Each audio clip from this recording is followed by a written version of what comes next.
Sejam muito bem-vindos ao Clube do Livro da Tocando em Frente. Por favor, inscrevam-se no nosso canal, curtam, compartilhem. Que tal começar agora? Vamos à leitura?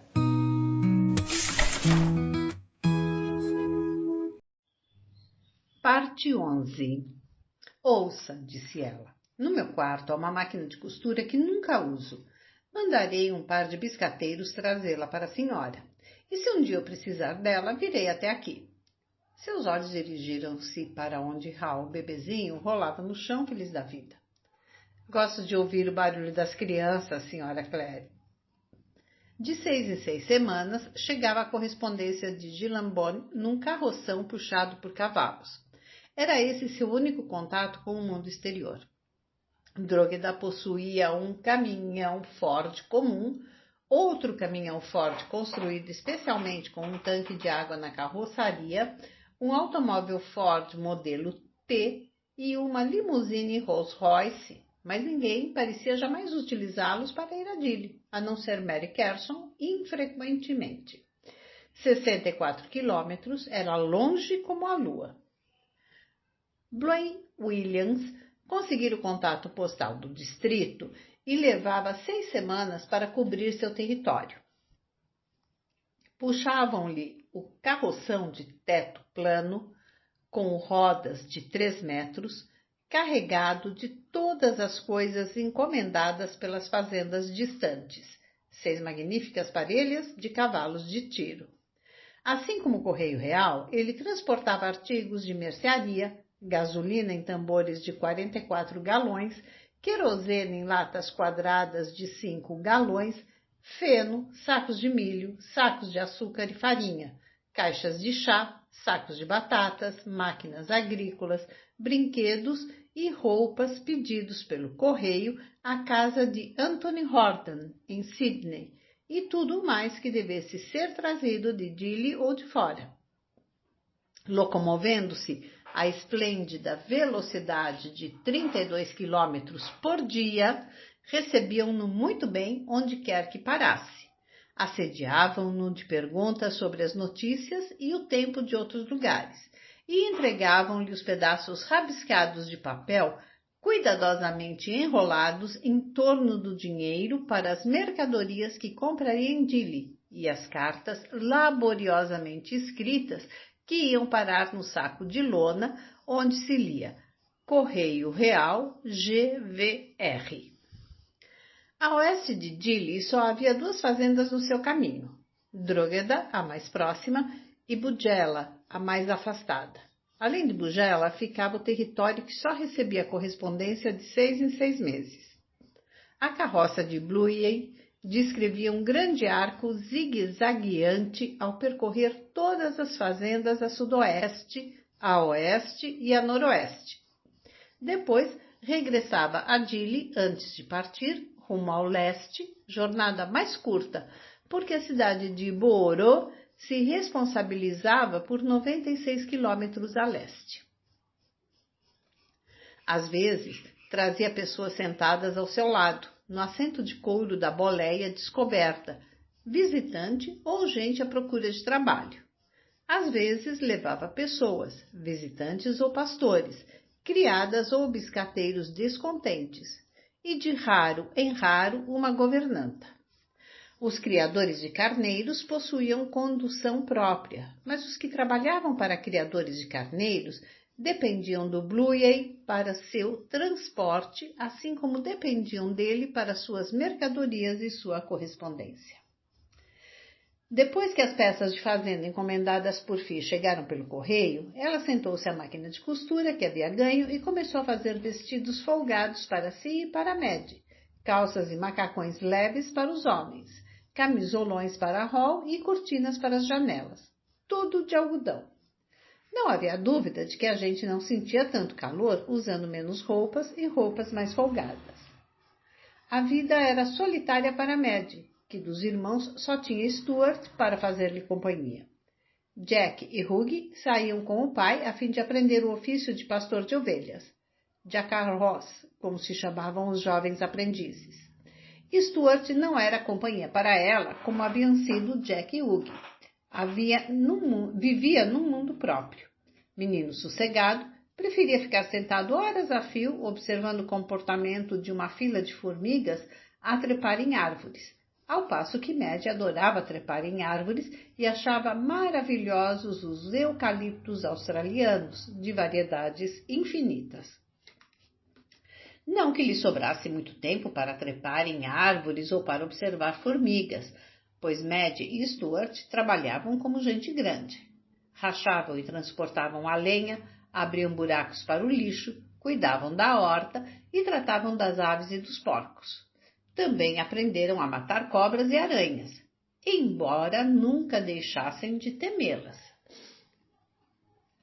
As chuvas haviam sido medianamente boas durante vários anos. O córrego baixara, mas os tanques estavam pela metade. Embora estivesse razoavelmente bom, o capim ficava muito aquém das suas épocas de maior viço. É provável que fique pior, disse Mary Carson em tom sombrio.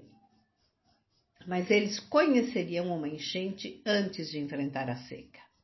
Em meados de janeiro, a região apanhou a orla meridional das monções de noroeste. Extremamente insidiosos, os grandes ventos sopraram à vontade. Às vezes, apenas nas extremidades setentrionais mais afastadas do continente caíam as tempestades de verão. Às vezes, elas chegavam até as regiões mais remotas e menos povoadas e proporcionavam aos infelizes habitantes de Sydney um verão molhado. Naquele mês de janeiro, as nuvens turbilhonaram, negras pelo céu, rasgadas em frangalhos ensopados pelo vento. E começou a chover.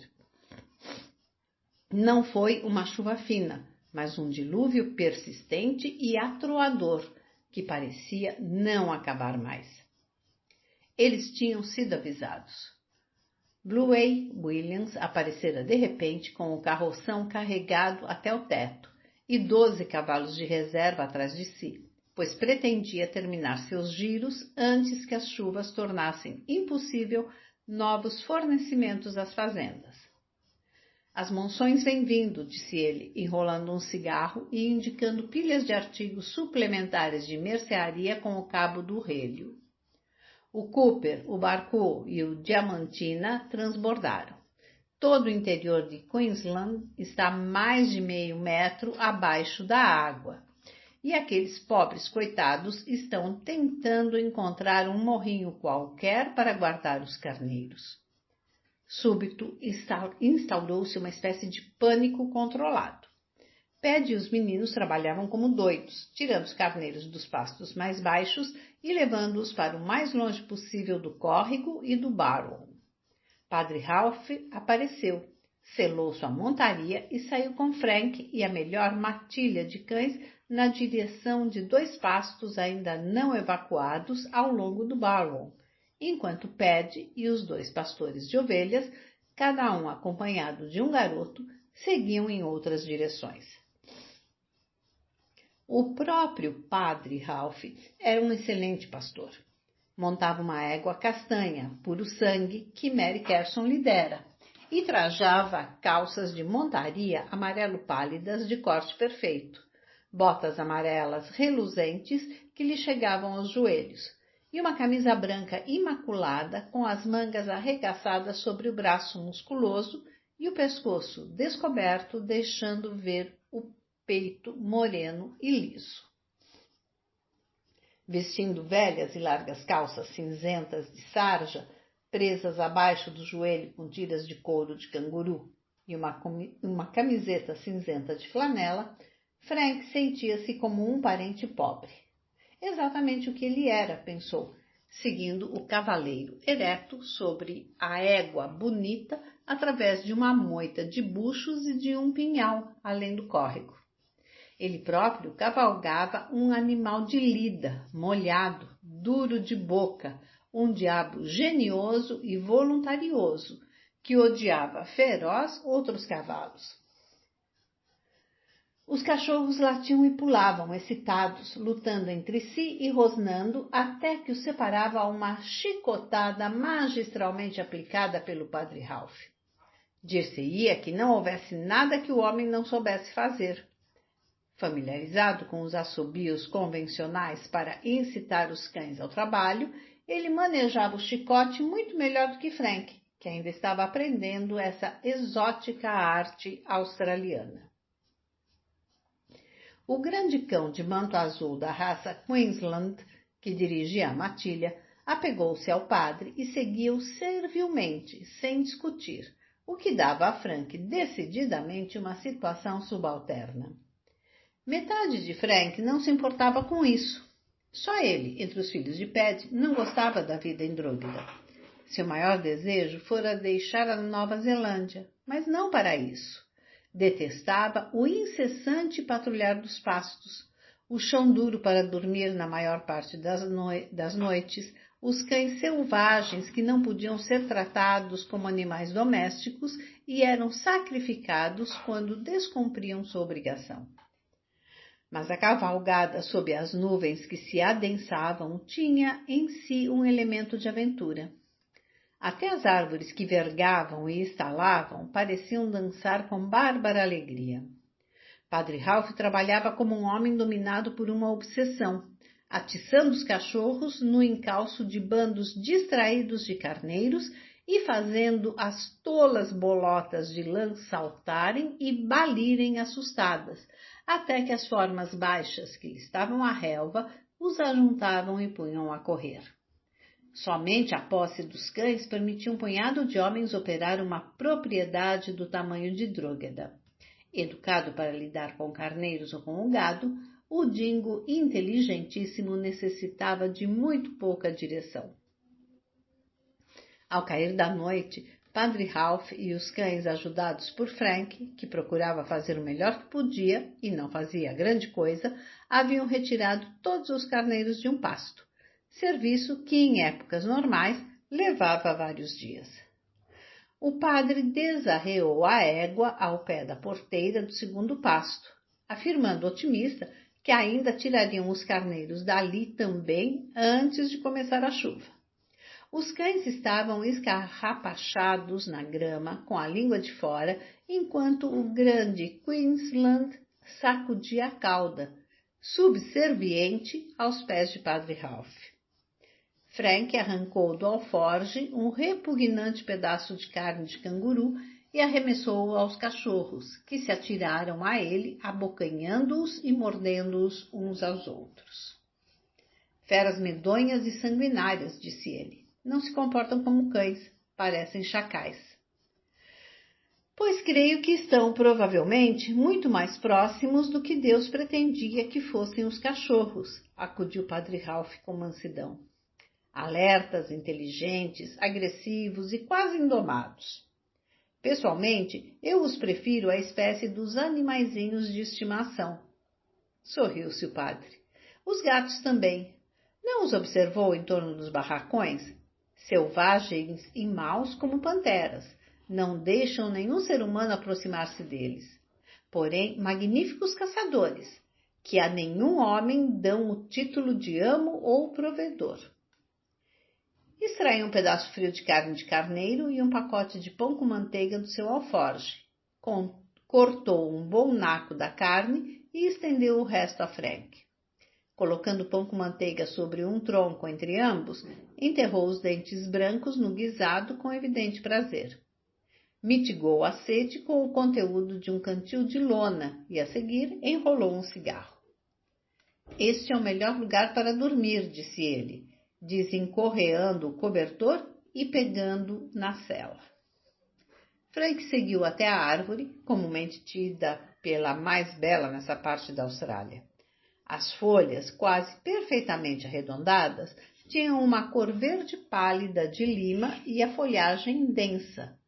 Crescia tão perto do solo que os carneiros alcançavam com facilidade as folhas, de modo que o fundo de cada uilga era cortado tão direito quanto uma sebe topiária. Se a chuva começasse a cair, encontrariam um melhor abrigo debaixo dela do que debaixo de qualquer outra, pois as árvores australianas, em geral, tinham uma folhagem menos espessa que as dos países mais chuvosos. Você não está feliz, Frank, está? Perguntou o padre Ralph, deitando-se no chão com um suspiro e enrolando outro cigarro. Da posição em que se encontrava, a pouco menos de 1 metro de distância, Frank voltou-se para mirá-lo desconfiado. Quem é feliz? No momento, seu pai e seus irmãos. Mas nem você, nem sua mãe, nem sua irmã. Que é que há? Vocês não gostam da Austrália? Desta parte não. Quero ir para Sydney. Eu talvez encontre ali a oportunidade de fazer alguma coisa. Sydney é um antro de iniquidades. Padre Ralph estava sorrindo. Pouco me importa. Aqui estou tão atolado como na Nova Zelândia. Não consigo me afastar dele. Dele? Mas Frank não tencionara dizer isso e não quis falar mais nada. Continuou deitado, olhando para as folhas. Quantos anos você tem, Frank? 22. Sei. Já esteve algum dia separado da família? Não. Já foi a um baile? Já teve uma namorada? Não. Nesse caso, ele não o segurará por muito tempo. Ele me segurará até eu morrer. Frank recusava-se a dar-lhe o seu título. Padre Ralph bocejou e preparou-se para dormir. Boa noite, disse. De manhã, as nuvens estavam mais baixas, mas a chuva esperou o dia todo para cair, e eles conseguiram evacuar o segundo pasto. Uma pequena crista atravessava a Drógueda de noroeste para sudoeste. Em seus pastos se concentravam os rebanhos de carneiros, pois tinham ali um terreno mais alto para buscar se a água ultrapassasse as margens do Regato e do Barwon. A chuva começou quase ao cair da noite, quando Frank e o padre se apressavam, num trote ligeiro, na direção do val do córrego, abaixo da casa do chefe dos pastores de ovelhas. Não adianta preocupar-se e não os esfalfar agora, gritou o padre Ralph. Crave as esporas nele, rapaz, ou você morrerá afogado na lama. Dali a segundos estavam os dois ensopados. Como ensopado estava todo o solo crestado. A terra fina, não porosa, converteu-se em mar de lama, em que os cavalos, atolados até os jarretes, patinhavam. Enquanto houve relva, eles puderam continuar, mas perto do riacho, onde a terra pisada estava nua, precisaram desmontar. Livres dos seus fardos, os cavalos não tiveram dificuldades, mas Frank percebeu que não conservaria o equilíbrio. Aquilo era pior que uma pista de patinação. Valendo-se das mãos e dos joelhos, arrastaram-se até o topo da margem do arroio e escorregaram por ela como projéteis. O leito de pedra, que costumava estar coberto por 30 centímetros de águas preguiçosas, achava-se agora debaixo de 1 metro e tanto de espuma impetuosa. Frank ouviu o padre rir. Instigados pelos gritos e golpes desferidos com chapéus empapados, os cavalos escalaram a margem oposta sem acidentes, mas Frank e o padre Ralph não conseguiram imitá-los. Toda vez que o tentavam, escorregavam para trás. O padre acabara de sugerir que trepassem num salgueiro, quando Ped, alertado pelo aparecimento dos cavalos sem cavaleiros, surgiu com uma corda e içou os dois. Sorrindo e sacudindo a cabeça, padre Ralph recusou o oferecimento de hospitalidade de Ped. Estou sendo esperado na casa grande, explicou. Mary Carson ouviu-o chamar antes de qualquer outra pessoa da casa, pois ele decidira caminhar até a frente, julgando que assim lhe seria mais fácil chegar ao seu quarto. Você não vai entrar desse jeito, disse ela, em pé na varanda. Então seja boazinha e me dê umas toalhas e minha caixa. Sem nenhum constrangimento, ela ouviu despir a camisa, as botas e as calças, encostada ao peitoril da janela semiaberta da sala de estar, enquanto ele tirava com a toalha o pior da lama. Você é o homem mais bonito que já vi, Ralph de Bricassart, disse ela. Por que será que tantos padres são bonitos? Pelo fato de serem irlandeses? Os irlandeses são um povo bonito. Ou porque os homens bonitos encontram no sacerdócio um refúgio contra as consequências da sua beleza. Aposto que as moças de Dille andam todas loucas de amor por você. Aprendi há muito tempo a não dar atenção às moças loucas de amor. Ele riu. Qualquer padre com menos de 50 anos é um alvo para algumas delas. E um padre com menos de 35 costuma ser um alvo para todas. Mas são só as protestantes que tentam francamente me seduzir. Você nunca responde direito às minhas perguntas, não é mesmo? Endireitando-se, ela colocou a palma da mão no peito dele e ali a deixou. Você é um sibarita, Ralph. Toma banhos de sol. Todo seu corpo é assim queimado? Sorrindo, ele inclinou a cabeça para a frente e riu com a boca no cabelo dela, enquanto as mãos desabotoavam as ceroulas de algodão. Quando estas caíram ao chão, empurrou-as com os pés e ali ficou, como uma estátua de Praxíteles, enquanto ela dava uma volta completa em torno dele, devagar, olhando. Os 2 últimos dias o haviam estimulado, como estimulava a súbita consciência de que ela talvez fosse mais vulnerável do que ele imaginara.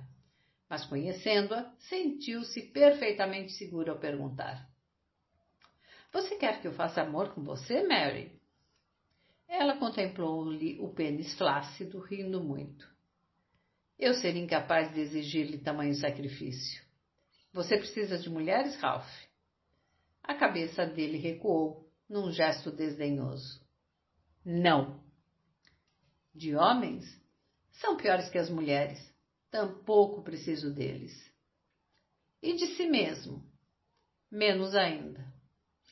Interessante. Abrindo toda a janela, ela entrou na sala de estar. Ralph, cardeal de Bricassart, anunciou em tom escarninho. Quando, porém, se viu longe dos olhos perspicazes dele, deixou-se cair na bergère e cerrou os punhos, gesto de vitupério contra as incoerências do destino. Nu, padre Ralph desceu da varanda para ficar no gramado bem aparado, com os braços erguidos acima da cabeça, os olhos fechados. Deixou que a chuva caísse sobre si, em duchas quentes, penetrantes, vigorosas. Deliciosa sensação na pele nua. Estava muito escuro, mas ele continuava flácido. O córrego transbordou e a água subiu ainda mais pelas estacas da casa de Paddy, estendendo-se até o home paddock na direção da própria casa da sede. Ele descerá amanhã, disse Mary Carson, quando Paddy foi informá-la do fato, preocupado. Como sempre, ela estava certa. Na outra semana, a água refluiu e finalmente voltou aos canais normais. O sol apareceu, a temperatura subiu a 46 graus à sombra e o capim parecia querer alcançar o céu, da altura da coxa de um homem, tão limpo, brilhante e dourado que machucava a vista. Lavadas e espanejadas, as árvores reluziam e as hordas de papagaios voltaram de onde se haviam refugiado enquanto a chuva caía para ostentar seus corpos de arco-íris no meio das árvores mais loquazes do que nunca. Padre Ralph regressara em auxílio dos seus paroquianos desamparados, sereno por saber que não seria censurado. Debaixo da imaculada camisa branca, junto ao coração, trazia um cheque de 1000 libras. O bispo ficaria extasiado. Os carneiros foram levados de volta aos pastos normais e os clérigos viram-se obrigados a aprender o hábito interiorano da sesta. Levantavam-se às 5 da manhã, faziam tudo o que tinham que fazer antes do meio-dia, depois caíam, prostrados, como sacos, exaustos e suados até às 5 da tarde. Isto tanto se aplicava às mulheres em casa quanto aos homens nos pastos. As tarefas não executadas cedo eram no depois das 5, e fazia-se a refeição da noite após o ocaso, a mesa colocada na varanda. As camas também tinham sido levadas para fora, pois o calor persistia durante a noite. Dir-se-ia que nas últimas semanas a coluna de mercúrio não descera abaixo da marca dos 40, quer de dia, quer de noite.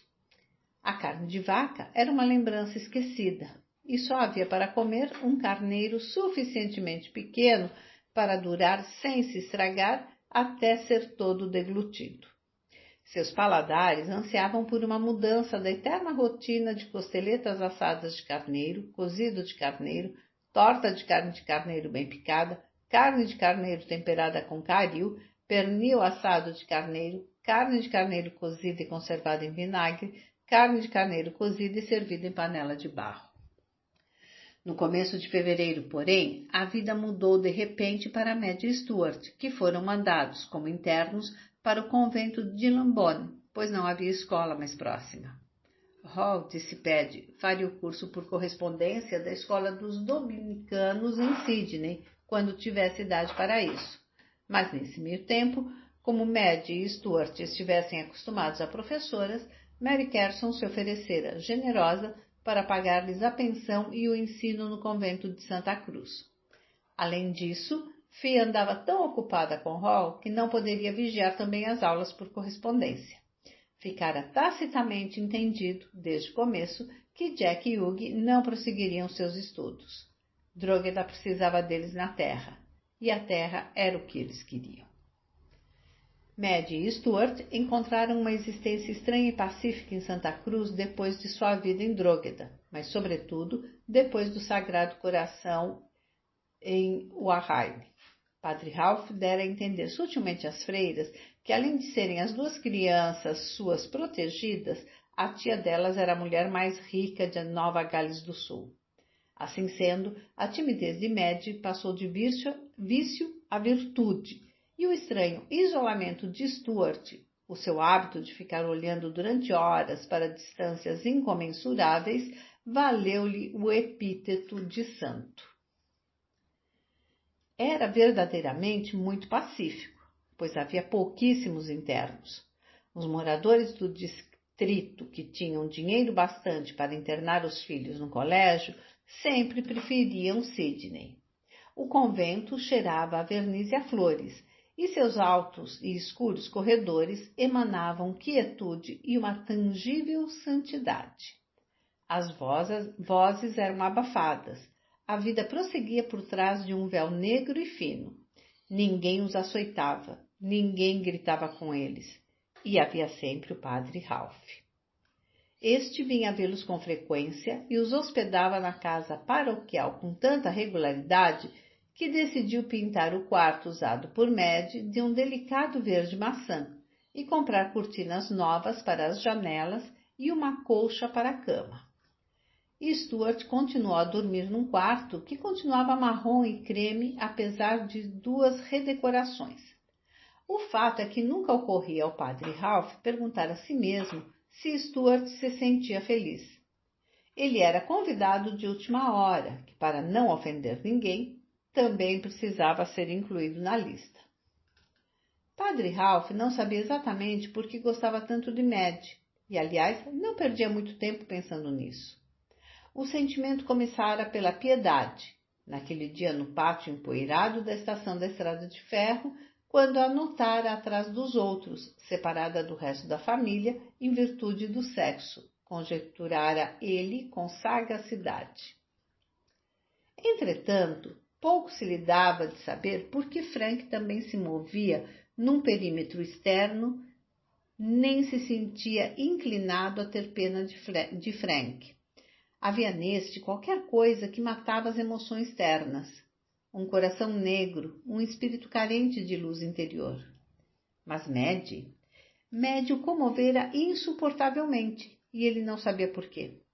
Havia a cor do seu cabelo, que lhe agradava, a cor e a forma dos olhos, parecidos com os da mãe e, portanto, belos, porém muito mais doces e expressivos. E o seu caráter, que ele via como o perfeito caráter feminino, passivo, mas enormemente forte. Madge não era uma rebelde, ao contrário. Obedeceria durante toda a vida e mover-se-ia dentro das fronteiras do seu destino feminino. Entretanto, a soma de todos esses elementos não dava o total procurado. É possível que, se tivesse olhado mais profundamente para dentro de si mesmo, ele tivesse visto que o que sentia por ela era o curioso resultado do tempo, do lugar e da pessoa. Ninguém a julgava importante, o que significava que havia um espaço em sua vida em que ele poderia encaixar-se e ter a certeza do seu amor. Ela era uma criança e, portanto, não representava perigo para o seu estilo de vida nem para a sua reputação sacerdotal. Ela era bela e ele apreciava a beleza. E o que ele menos admitia, Maddie enchia um espaço vazio em sua vida que o seu Deus não poderia encher, pois possuía calor e solidez humana. Para não constranger a família dela, dando-lhe presentes, ele lhe dava o máximo possível da sua companhia e gastava tempo e ideias na redecoração do quarto da menina na casa paroquial. Não tanto para ver-lhe o prazer, como para criar um engaste apropriado à sua joia.